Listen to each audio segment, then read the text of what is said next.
शाबाश वो लता जो माशाल्लाह सुबहान अल्लाह।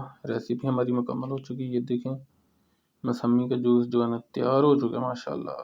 अल्हम्दुलिल्लाह जी, आप भी इस तरह की रेसिपी घर में बसानी बना सकते हैं। अल्लाह हाफिज़।